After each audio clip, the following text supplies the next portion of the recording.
On August 26, 1970, 50,000 people flooded the streets of New York City in a single march for women's rights. It was, at that moment, the largest demonstration on behalf of women in American history, and it was pulled together by one writer who had just stepped away from the movement's biggest job. That writer was Betty Friedan, and the day matters because it turned a set of ideas into a mass movement visible to the whole country. Until then, second-wave feminism lived largely in books and small organizations. On this one day, it filled the avenues. Here is what actually happened. Friedan organized a nationwide event called the Women's Strike for Equality. The date was chosen deliberately. August 26 marked the 50th anniversary of the 19th Amendment to the United States Constitution, the amendment that gave American women the right to vote. 50 years to the day after winning the ballot, women marched to say the work was far from finished. The strike was sponsored by the National Organization for Women, and while the New York March alone drew more than 50,000 people, women protested in cities across the country. Organizers later said the day succeeded beyond expectations in broadening the movement. The strike carried 3 stated demands, and they were concrete: free abortion on demand, equal opportunity in the workforce, and free childcare. Around those core 3, the day also pushed for wider, second-wave goals: full political rights for women, and social equality inside relationships like marriage. These were not vague aspirations. They were a specific agenda put in front of the nation on a symbolic anniversary. To understand why Friedan was the one leading it, look at the years just before. In 1963, she published The Feminine Mystique, a book often credited with sparking the second wave of American feminism in the 20th century.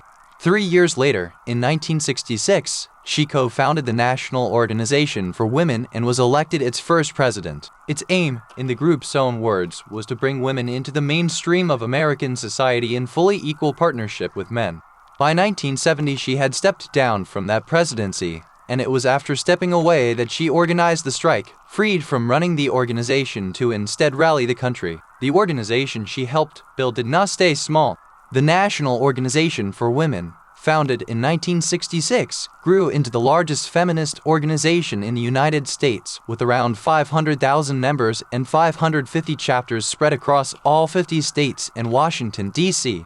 It works largely by lobbying inside the existing political system, campaigning for constitutional equality, economic justice, reproductive rights, LGBTQ+ rights, and racial justice, and against violence against women.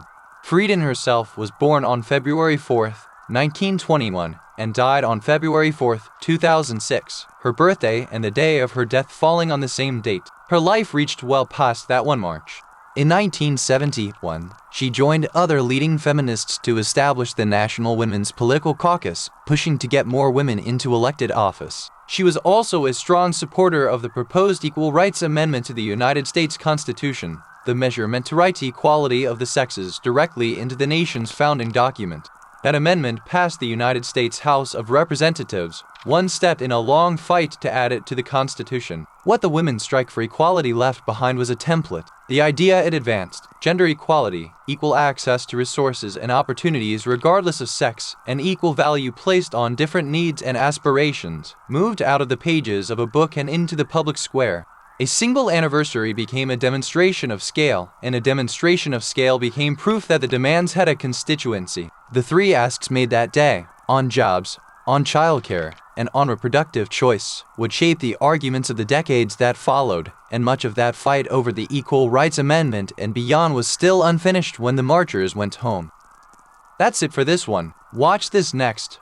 Why news of the world died, the Millie Dowler scandal.